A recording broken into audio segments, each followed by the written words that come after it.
Praise the Lord. परमेश्वर के अधिक पवित्र नाम की स्तुति हो। जल्दी से जल्दी आने वाला प्रभु यीशु मसीह के पवित्र नाम में आप सबको मसीह वंदना देता हूँ। हम उस विषय को ध्यान कर रहा है कि पहला पुनरुत्थान, क्योंकि हम सब जानते हैं कि जो वास्तव में जो प्रभु यीशु मसीह को उद्धारकर्ता मुक्तिदाता स्वीकार के पाप क्षमा के मंडली जीवन में जो जीवन बिताता है, उनका आशा ये है प्रभु ने जो अभिवचन दिया है उसके अनुसार वो फिर से आएगा।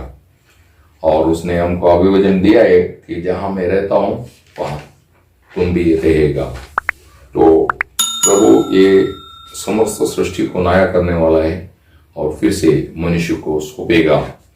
जो शैतान ने इब्लिस शैतान जो धोखे से मनुष्य से छीना था, वो वापस मनुष्य को प्रभु देने वाला है। तो अभी उस पहला पुनरुत्थान में से जिनका उद्धार हुआ है उनको वो पहला पुनरुत्थान में भाग होने नहीं देना, ये है शैतान का युक्ति। तो वो उसके लिए पवित्र लोगों को धोखा देके कपड़दा से दुनिया की या शारीरिक अभिलाषाओं में फंसा के वो ऐसा कुछ युक्ति इस्तेमाल करता है जिससे पवित्र लोगों का पवित्रताई में कलंक या मलिनता आ सकता है। तो हम अभी अज्ञान नहीं रहा, प्रभु यीशु मसीह हमारा ज्ञान है जो शैतान को हराया सूली पर। उस ज्ञान सर्वोत्तम ज्ञान है जो स्वर्ग से आया है।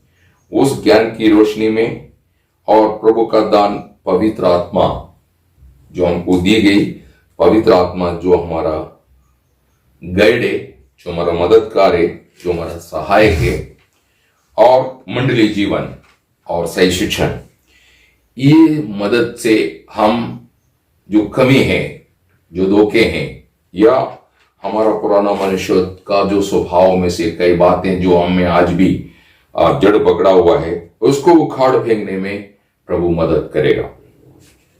तो इस बात को अनेक लोग ध्यान नहीं दे रहे, जो बात उनको पहला पुनरुत्थान से वंचित कर सकता है।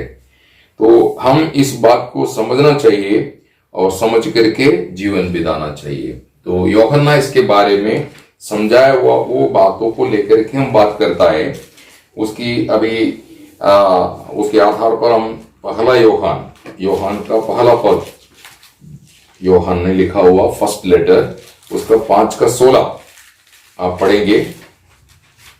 यदि कोई अपने भाई को ऐसा पाप करते देखे जिसका फल मृत्यु न हो तो विनती करे, और परमेश्वर उससे उनके लिए जिन्होंने ऐसा पाप किया है जिसका फल मृत्यु न हो जीवन देगा।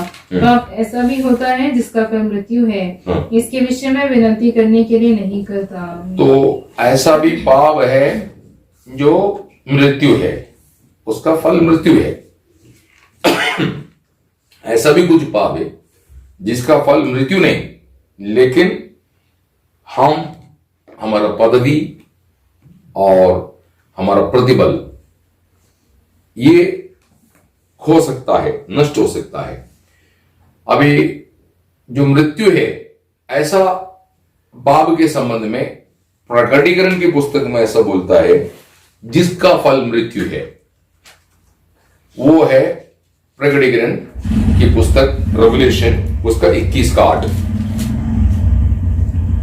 परंतु डरपोकों और अविश्वासियों और घिनौनों और हत्यारों और व्यभिचारियों और टोनहों और मूर्ति पूजकों और सब झूठों का भाग उस झील में मिलेगा जो आग और गंधक से जलती रहती है। यह दूसरी मृत्यु है। देखो, पवित्र जीवन बिताने के लिए बुला के अलग करके, अर्थात जिनका उद्धार हो गया, जिनको पवित्र आत्मा दान मिला, मंडली जीवन में आया और प्रोमेश में शामिल लेते हैं और कहता मैं प्रभु यीशु मसीह की आगमन की बाढ़ जो रहा हूं, ये लोग, ऐसा पवित्र लोग इस प्रकार की पाप करेगा तो वो सीधा नरक जाएगा, ऐसा वचन कहता है। तो अभी हम मंडली जीवन में है तो हमें मौका है, गलती हो गया तो आपको अपने आप को सुधारने के लिए अवसर है, ऐसा वचन कहता है ना। आप इसी के संबंध में एक और वचन पढ़ के फिर वहां जाएंगे। आप प्रकटीकरण 22 का 14-15 वचन पढ़िए। धन्य है वे जो अपने वस्त्र धो लेते हैं, धन्य है जो अपना वस्त्र धो लेते हैं, क्योंकि उन्हें जीवन के वृक्ष के पास आने का अधिकार मिलेगा, क्योंकि उनको जीवन की वृक्ष के पास आने का अधिकार मिलेगा। और वे फाटकों से होकर नगर में वो प्रवेश फाटकों से होकर नगर में प्रवेश करेगा। कौन? जो अपना वस्त्र धोता है ना। वस्त्र धोने का मतलब मेरी जीवन में कोई कलंक आया है क्या, कोई गिरावट आया क्या, कोई पाप आया है क्या, मैं कोई गलती किया क्या, ये बातों को छानबीन करते हुए, परखते हुए वो बातों से कैसा बाहर आना और प्रभु से मेल होना, ये कार्य करते हुए जो जीवन बिताता है उन्हें जीवन का वृक्ष का पास आने के लिए अधिकार मिलेगा। उसके बाद कहता है, आगे क्या बोलता है? पर कुत्ते और टोने और व्यभिचारी और हत्यारे और मूर्ति पूजक और हर एक झूठ का चाहने वाला और गढ़ने वाला बाहर रहेगा। इसका मतलब मंडली जीवन में आने के बाद जो स्वभाव अभी यहाँ पर वर्णन किया है, ऐसा अगर आप जीवन बिताता है, आपको अवसर देने के बाद भी आप अपने स्वभावों पर छुटकारा पाने के लिए या उस पर विजय पाने के लिए यदि आप समर्पित नहीं है तो आप त्यागा जा सकता है। तो ये बात आपको जानना बहुत जरूरी है। अभी मंडली जीवन में ये कृपा युग है, ये पवित्र आत्मा का युग है।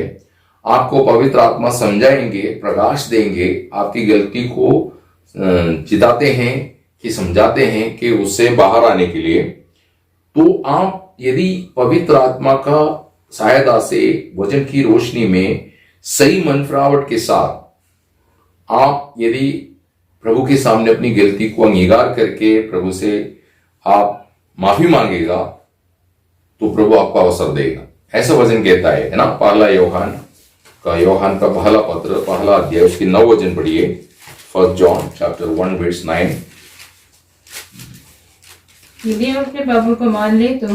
हम अपने पापों को मान ले तो वह हमारे पापों को क्षमा करने तो हमारा पापों को क्षमा करने और हमें सब अधर्म से शुद्ध करने में विश्वास योग्य और धर्मी है। इसका मतलब यदि आप प्रभु को उपस्थिति में मानता है, प्रभु मेरी में इस प्रकार की दुर्बलता है, मैं ऐसा गलतियां कर रहा हूं, मुझे उससे छुटकारा चाहिए। यदि आप इस प्रकार प्रभु को उपस्थिति में उस विषय को अंगीकार करके यदि आप प्रभु को उपस्थिति में प्रार्थना करता है, प्रभु से विनती करता है, तो जरूर प्रभु आपको पूर्ण रीति में शुद्ध करने के लिए वो तत्पर है। प्रभु यीशु मसीह के चरणों में आया हुआ किसी को प्रभु त्यागेंगे नहीं इस समय, लेकिन समय पार होने के बाद किसी रीति में आपको अवसर नहीं। ये बात आप जानना बहुत जरूरी है ना। आप पहला योहान 2 अध्याय उसका 1-2 वचन भी पढ़ना। हे मेरे बालकों, मैं ये बातें तुम्हें इसलिए लिखता हूँ कि तुम पाप न करो। और यदि कोई पाप करे तो पिता के पास हमारा एक सहायक है, अर्थात धर्मी यीशु मसीह, और वही हमारे पापों का प्रायश्चित है, और केवल हमारे ही नहीं वरन सारे जगत के पापों का भी। आमीन। तो अभी आपको अवसर है।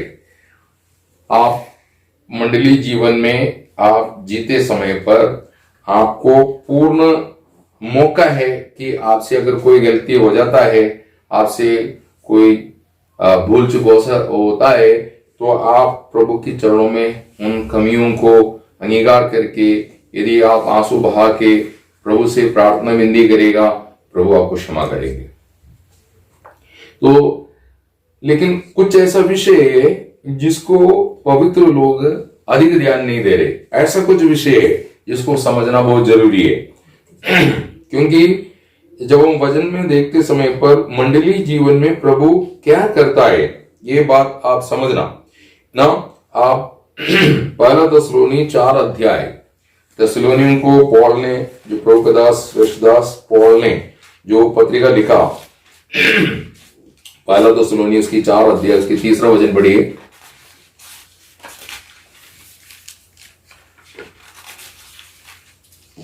क्योंकि परमेश्वर की इच्छा यह है हाँ। कि तुम पवित्र बनो, अर्थात व्यभिचार से बचे रहो। आमीन।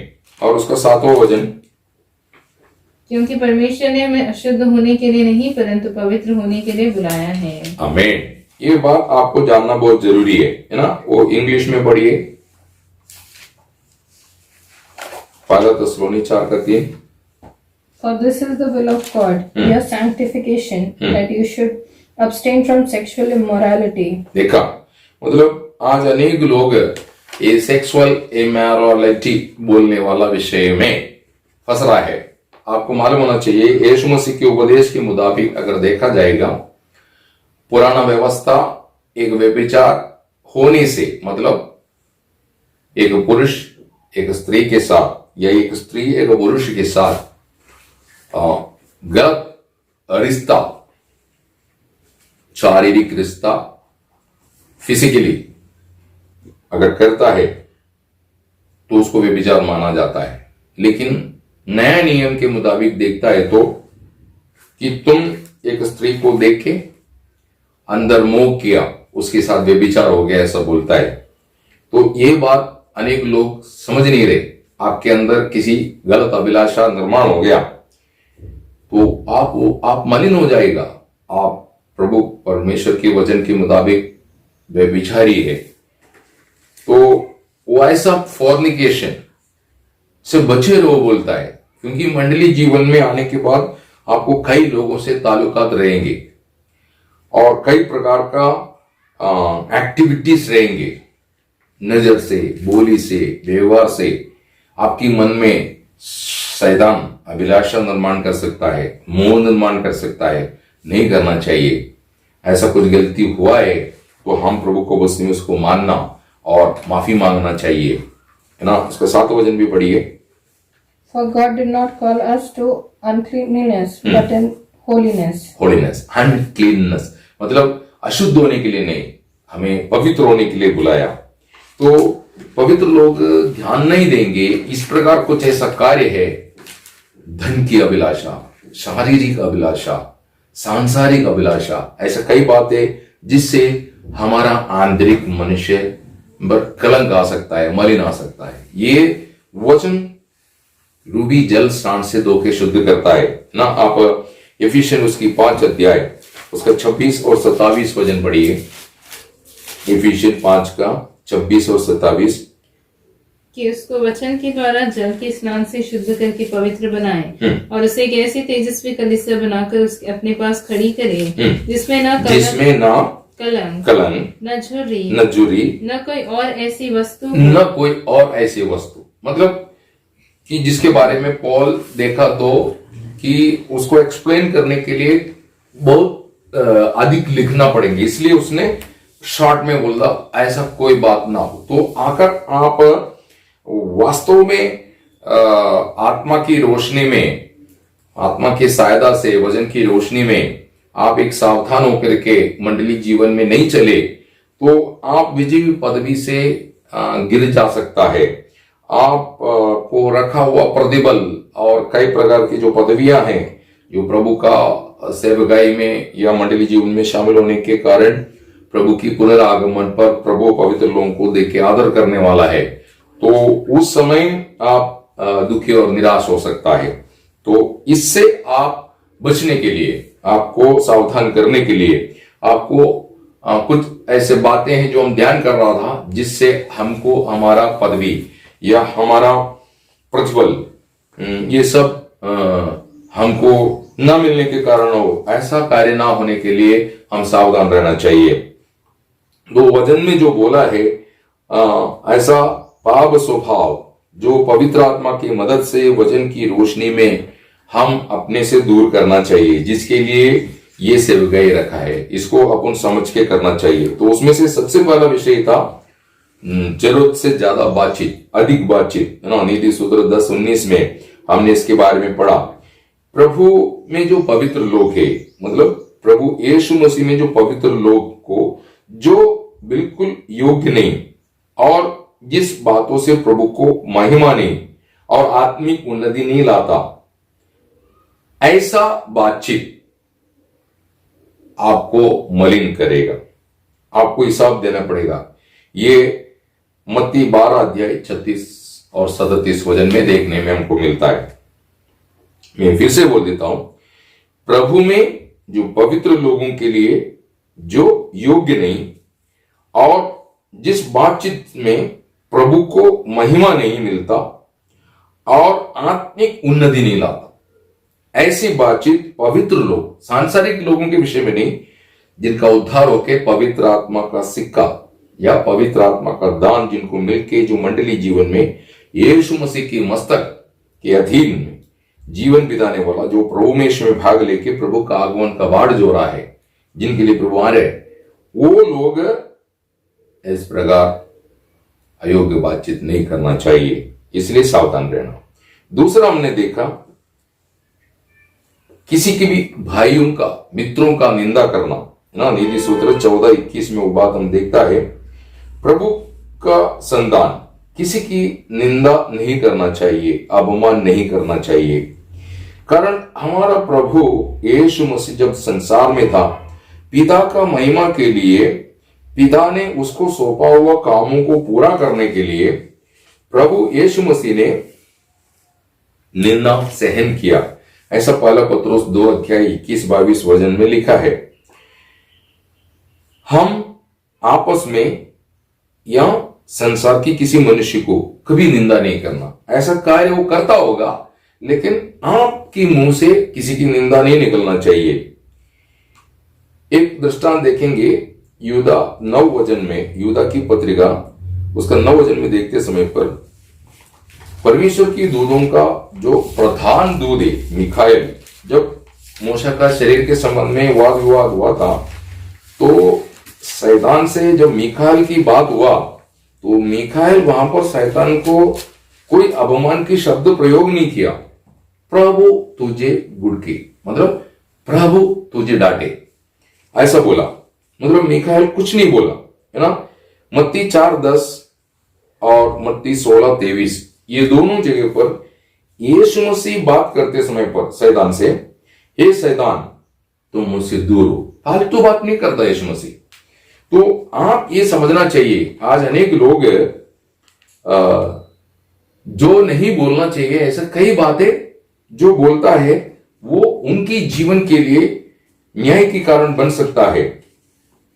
तो आप किसी की निंदा नहीं करना, शाप नहीं देना, क्योंकि पहला पत्रोस 3:9 में लिखा है, हम आशीष होने के लिए बुलाया गया, इसलिए हम आशीष ही दे, शाप ना दे। तो ये बात आपका ध्यान में रखिए, कभी आपकी मुंह से किसी की निंदा, किसी के अपमान की बातें, किसी को चोट पहुंचाने के लिए जानबूझ के बात करना और आप बोलना मैंने ऐसा सोच के नहीं किया, ये सब गलत है। प्रभु जानता है सब, इसलिए ऐसी कार्य कभी ना करे। पौल समझाते समय पर बोलता है, कभी किसी का न्याय ना करो, क्योंकि तुम नहीं जानता है न्याय कैसे करना है। इसलिए यीशु मसीह भी बोलते समय पर शरीर के अनुसार नहीं, जैसे दृष्टि से दिखता वैसा नहीं, ठीक न्याय करो बोला। जो आता नहीं तो फिर क्यों आप ऐसा कार्य करके अपनी जीवन में आप उसके लिए लेखा देने का मजबूर हो जाए, ऐसा कार्य ना हो। तीसरी बात हमने देखा, अभिनय पाप है, ऐसा बोलने का पहला कारण अभिनय करने वाला शैतान है। दूसरा कुरिन्थी 11:14 में जब हम देखता है, शैतान ज्योतिर्मय दूतों का वेश धारण करता बोलता है। उसका एग्जाम्पल है, जब योग की पुस्तक में देखते समय पर शैतान जब स्वर्गदूतों के बीच में गया तो स्वर्गदूत तक वो पहचाना नहीं, लेकिन यीशु मसीह ने केवल उससे पूछा, हे शैतान तो कहां से आ रहे। इसका मतलब शैतान को पहचानने में मुश्किल पड़ जा सकता है, क्योंकि उसकी सही अवस्था में वो कभी किधर भी प्रकट नहीं होता है। दूसरा अभिनय पाप भी बोलेंगे, अंत दिनों में ये लोग अधिक होगा, अभिनय करने वाला अधिक होगा, उसको देखे आप अभिनय मत करना। मत्ती 24:4-5 वचन में यीशु मसीह ने खुद बोला, अंत दिनों में सच से बोलता है, कोई तुम्हें बरमा ना पाए, मतलब धोखा ना दे, क्योंकि अनेक लोग मेरा नाम लेके हम मसीह है बोल के आएगा। मतलब यीशु मसीह है या यीशु मसीह की दास है, सेवक है बोल करके ये यीशु मसीह को उपदेश है, यीशु मसीह के वचन का विश्लेषण ऐसा होता है, इस प्रकार वचन को गलत कोट करके इंसान को भरमाने के लिए कई लोगों को शैतान की नियुक्ति से आने वाला है। उनसे अपन बचना चाहिए, उनकी तरह अभिनय हम नहीं करना चाहिए। दूसरा तीमुथी 3:5 में लिखा है कि ये लोग भक्ति की वेश तो धरेंगे, उसकी शक्ति को त्यागेंगे, ऐसा बोलता है। तो इनकी धोखे में अगर कोई फंसेगा, अनेक लोग धोखा खा सकता है। तो प्रभु का वचन में ऐसा आखिरी में दूसरा तीमुथी 3:5 के आखिरी में लिखा है, ऐसे लोगों से परे रहो, दूर रहो, क्योंकि ऐसे लोगों से संगति करना पाप है। कारण आप देखते समय पर शैतान पहले हवा को फिर आदम को बहका दिया है ना, और दोनों पाप किया। सर्प पाप किया, आदम हवा भी पाप किया उसकी बहकाव में आकर के, है ना। इसी मुताबिक अभिनय में फंसेंगे, उसकी धोखे में फंसेंगे। हम भी कोई ना कोई पाप करेगा, वो तो उनको तो प्रभु नहीं पूछेंगे, लेकिन हमको पूछेंगे, तुमको मैंने मेरा पुत्र दिया है, पवित्र आत्मा दिया है, मेरी वचन दिया है, मंडली जीवन दिया है, इसकी सहायता से तुम ऐसे दो के अभिनय वालों से शामिल कैसे हो गया? तुम भी अभिनय, यीशु मसीह ने बोला, ये लोग होठों से तो मेरा आदर करते हैं, इनकी हृदय दूर है। मतलब लोगों की दृष्टि में उनकी भक्ति सही है, परंतु प्रभु बोलता है उनकी भक्ति सही नहीं है, उनकी हृदय मेरे साथ मिला नहीं। ऐसे लोगों से अपन सावधान रहना है। Praise Lord. चौथा विषय हम देखा, मूर्ख, उनके विचार गलत है। नीति सूत्र 24:9 ना।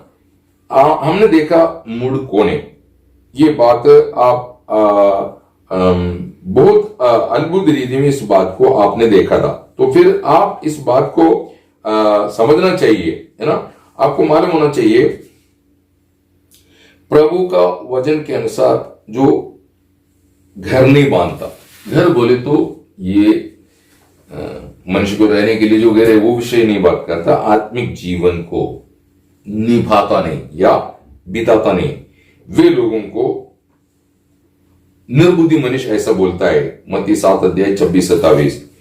फिर प्रॉपर्टी या जमीन जायदाद, प्रॉपर्टी बोले तो जमीन जायदाद, या उस जमीन जायदाद से मिलने वाला फसल, प्रॉफिट, वो जीवन की आधार समझ लेते हैं। मतलब बहुत धन है तो बहुत साल जी पाएंगे, ऐसा कई लोगों का सोच है। अभी मेरे को कष्ट दुख आएंगे नहीं, क्योंकि पैसा से मैं सब कुछ कर सकता हूं, तो उनको प्रभु मूर्ख बोलता है ना।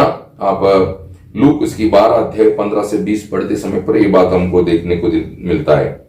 तीसरा, परमेश्वर की समय के इंतजार करना हर पवित्र व्यक्ति की कर्तव्य है। ये पुराना नियम से एक दृष्टांत है, पहला शमूएल 13:12-13। शाऊल से शमूएल कहता है, तूने जो कार्य किया वो मूर्खता है, ऐसा तू प्रभु का समय के इंतजार नहीं किए। चौथा, हम अपनी निरूपणों को अनुसार परमेश्वर को व्याख्या करना, परमेश्वर को मनुष्य अपनी बुद्धि में डाल करके व्याख्या करता है, गलत है ना। रोम उसकी 21-23 पढ़ते समय पर उन्होंने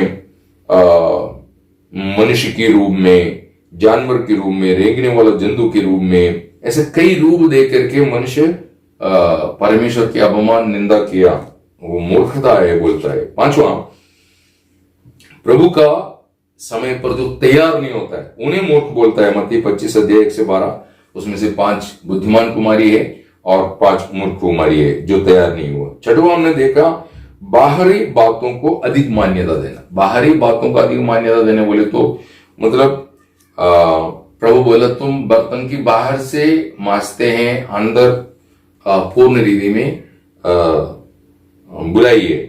तो आज जीवन अंदर से शुद्ध होने के लिए तात्पर्य न रखते हुए मैं प्रार्थना करता हूँ, मैं वचन पढ़ता हूँ, मैं प्रभु में लेता हूँ, मैं दान देता हूँ, आराधना में जाता हूँ, संगतियों में जाता हूँ, ये बाहर के सब कार्य कर रहे, परंतु ये सब करता क्यों? एक पवित्र जीवन बिताने की, ऐसा ना मान्यता देते हुए, मतलब आपकी ये सब कार्य आपको आंतरिक जीवन में पवित्रता को निर्माण करने और सिद्ध और स्थिर होने के लिए। तो ये शास्त्रीय फरीसियों को बोलता है कि तुम बाहर से तो पवित्र दिखता है परंतु अंदर से नहीं, ऐसा नहीं होना। Praise the Lord. तो प्रभु सब जानता है। सातवीं बात, जो कहता है परमेश्वर नहीं है वो मूढ़ बोलता है। मतलब कई लोगों को परमेश्वर पर विश्वास नहीं, कई लोग परमेश्वर को मानते नहीं, जिनकी धोखे में आप नहीं फंसना। Praise the Lord. ऐसा नास्तिक व्यक्ति की बातों में जाकर के आपका भी विश्वास नष्ट नहीं होना चाहिए। फिर जिनकी हृदय में, 8वीं बात है, जिनकी हृदय में जो ईर्ष्या है और कड़वाहट है, जो हमेशा वो लोगों के प्रति अंदर रखेंगे, बाहर मुस्कुराएगा, प्रेम करेंगे सब, लेकिन अंदर वो व्यक्ति हमेशा कड़वाहट रखना, ईर्ष्या रखना, वो व्यक्ति को मूर्ख कहता है। क्योंकि यीशु मसीह की मन में ऐसी बातें नहीं, हमको मसीह का मन है ना। इक्लेशियन 7:9 9 बात, जो व्यक्ति आभारी नहीं, प्रभु का वचन कहता है प्रभु ने किए कोई उपकारों को हम बोलना नहीं चाहिए ना। पहला शमूएल उसकी 25 में हम ये बात देखता है कि हम प्रभु का आभारी रहना चाहिए। आज अनेक लोगों प्रभु से कई उपकारों को, भलाइयों को प्राप्त किया, तो भी वो लोग प्रभु को भूल जाते हैं। होठों से तो बहुत दिखाता है कि मैं आभारी हूं, लेकिन अंदर से ऐसा नहीं, वो गलत है। 10वीं बात हमने देखा, परमेश्वर का वचन पर जो विश्वास नहीं करते। लूक 24:25 शिष्यों को प्रभु यीशु कहता है, हे निर्बुद्धियों बोला, क्यों? वो परमेश्वर का वचन पर विश्वास नहीं कर रहे। Praise the Lord. आज आप ऐसा है आपकी स्वभाव, तो आपकी जीवन प्रभु की दृष्टि में सही नहीं। आप एक मूड की तरह सोचता है, मूड की तरह चलता है, जीवन बिताता है। आप पहला पुनरुत्थान से वंचित हो सकता है, मतलब आपका प्रतिबल, आपका पदवी सब चेंज हो जाएगा।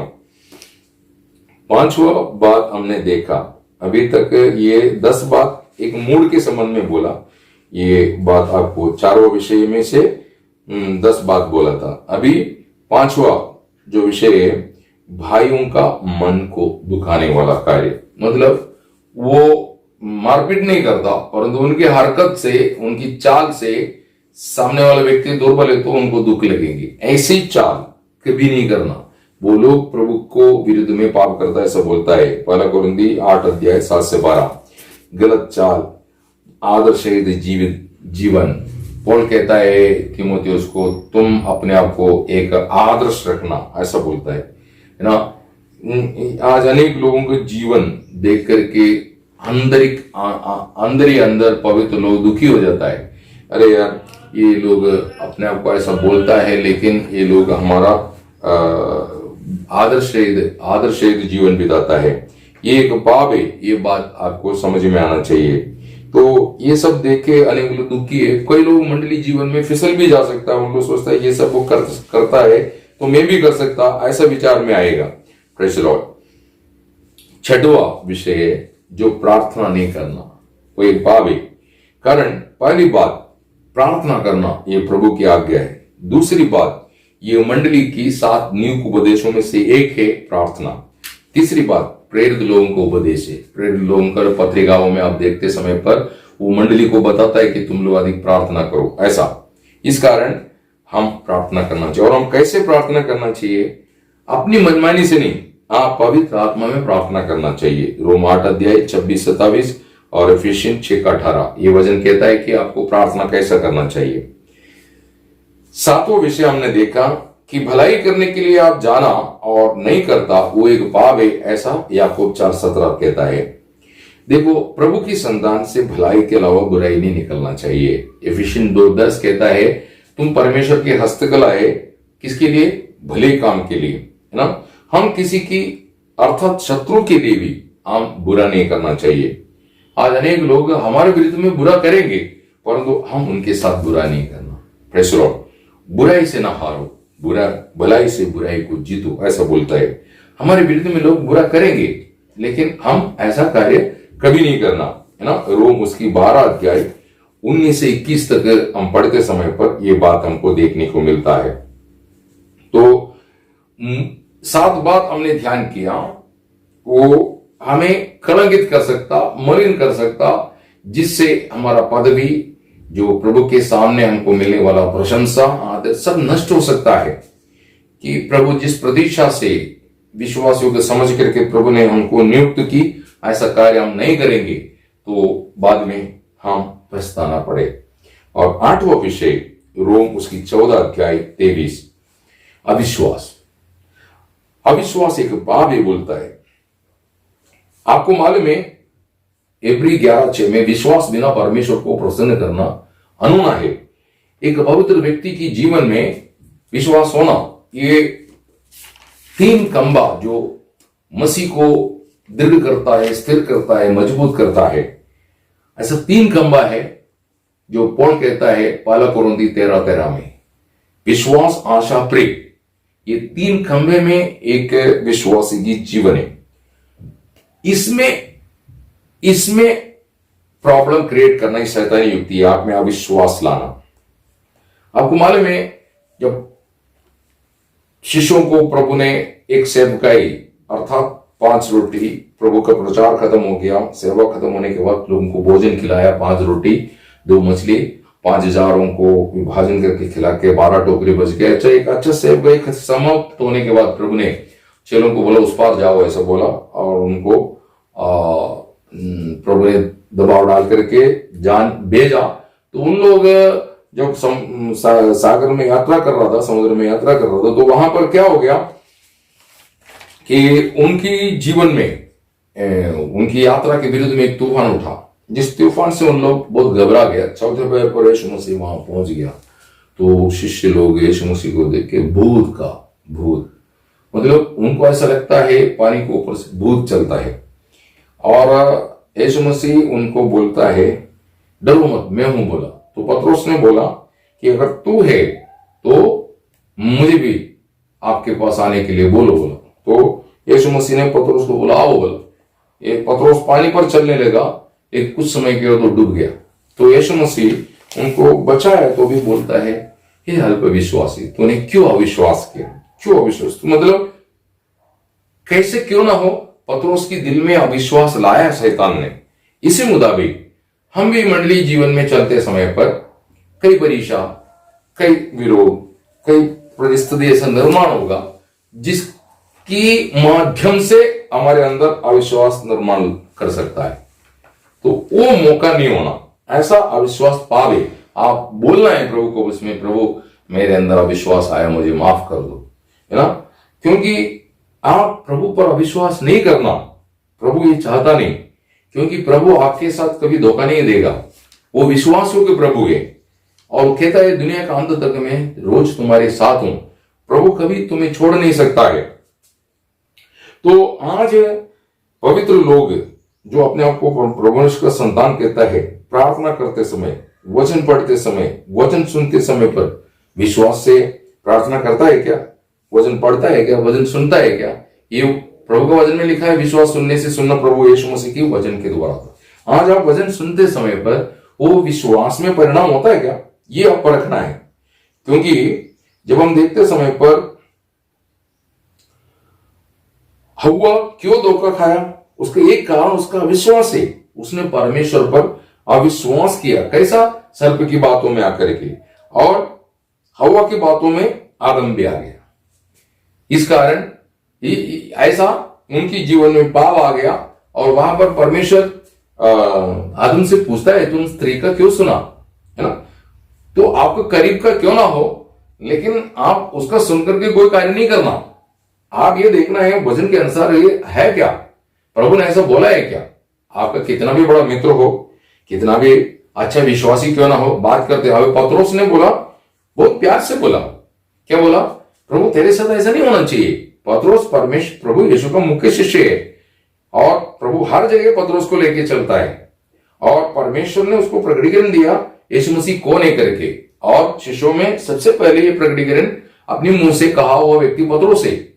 फिर भी पतरस की बात कहता है, पतरस बोलता है प्रभु तेरे साथ ऐसा नहीं होना। कैसे नहीं होना, तुम्हारे साथ लोग अन्याय नहीं करना चाहिए, तो सूली पर नहीं जाना चाहिए, मरना नहीं चाहिए, कष्ट नहीं होना चाहिए। वो कोई गलत उद्देश्य नहीं बोला, प्रभु से प्यार करने के कारण नहीं बोला, लेकिन यीशु मसीह उसको बोला हे शैतान तुम मुझसे दूर हो, तुम मनुष्य की से सोचते हैं। तो कई समय कई लोग मनुष्य की रीति में सोच से आपसे बात करेंगे, आपको वो आत्मिक बात लग सकता है, आप उससे धोखा खा सकता है। जैसे हव्वा और आदम, हव्वा को सर्प ने धोखा दी और हव्वा की बातों में आकर के आदम भी गलती कर बैठा। इस्राएल धोखा खाने का एक कारण उनके अविश्वास है, ऐसा कहता है इब्री उसकी 3 अध्याय 18-19, 4-2 ये पढ़ते समय पर हमको पता चलेगा इस्राएल धोखा खाने का कारण क्या है। वे लोग परमेश्वर का वचन सुनता जरूर था, लेकिन वो विश्वास में परिणाम नहीं हो रहा है। तो आप वचन सुनता है, आपको वो वचन विश्वास में परिणाम नहीं हो रहा है, तो आप उस वचन पर अविश्वास करके पाप कर रहा है। आप वचन सुन रहे, विश्वास नहीं कर रहे, तो आप पाप कर रहा है, ये आपको मालूम नहीं। तो आप समझो अविश्वास ये कहां से निर्माण हुआ। उनका आदि पिता आदम से, अर्थात हम सबका आदि पिता आदम से यह अविश्वास निर्माण हुआ है। वो आदम्य पाप, अविश्वास, आदम्य पाप, अविश्वास, वो अभी तक उसमें से छुटकारा नहीं मिला है। हम भी ये बात समझ लेना कि हम उद्धार पाया सब है, तो भी बार बार घड़ी घड़ी अविश्वास घुसना, इसका मतलब आदम्य पाप से वो अविश्वास, वो कमजोरी जो दुर्बलता, उससे आपको अभी तक छुटकारा नहीं मिला, उससे आपको छुटकारा चाहिए। उत्पत्ति 3:17 में वहां पर प्रभु बात करता है परमेश्वर। तो इससे क्या हो गया, आदम हव्वा को एदन नष्ट हो गया, इस्राएल को विश्राम कनान देश नष्ट हो गया। तो हमारा अविश्वास ये मंडली जीवन में आने के बाद हमको कई अच्छा वचन, आलोचना, संदेश, उपदेश सब हमको देते हैं, फिर भी हम विश्वास ना करके चलता है, तो वो क्या होगा, उनकी तरह हम भी आज्ञा ना मानने वाला ऐसे स्वभाव में हो जाएंगे। और आने वाला विश्राम जो तात्कालिक नहीं, हमेशा का विश्राम है, उससे हम वंचित हो सकता है। Praise the Lord. पाला पुनरुत्थान में से जो विश्राम में जो आपको जाना है, वो आपको नहीं प्राप्त होने का कारण भी हो सकता है, जिसको चेतावनी देता है इब्री उसकी 4 अध्याय उसके 11 वचन में, कि वहां पर वो बात बोलता है। इब्री 4:11 पढ़िए।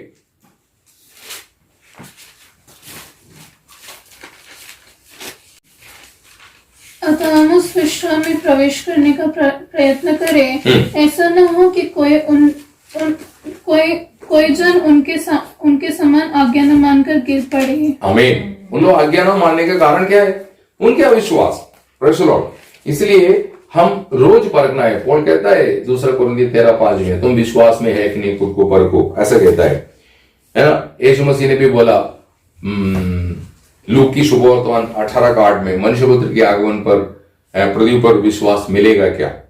तो अविश्वास आपको आज्ञा न मानने के लिए रुकावट करेगा, जिससे आपकी पदवियां, प्रतिफल सब से वंचित हो सकता है। तो इन सब बातों से आपको धोखा हो सकता है, इसलिए आपको ये बात समझाया है। तो हमें मलिन करने वाला कितना विषय को देखा, 8 विषय को देखा। एक एक करके आप बताइए। पहला क्या है, अधिक वचन। दूसरा क्या है, हाँ, भाइयों को निंदा करना। तीसरा क्या है, अभिनय। चौथा क्या है, मूड का विचार। और 5वां क्या है, हाँ, अपना भाइयों का मन को चोट पहुंचाना या उनकी मन को अस्थिर करने वाले ऐसा कार्य। 6वां, 7वां और 8वां अविश्वास। Praise the Lord. ये आपको पूर्ण रीति में मलिन कर सकता है, जिससे आप आत्मिक जीवन में कमजोर हो सकता है, जिसका लाभ शैतान को मिल जाएगा।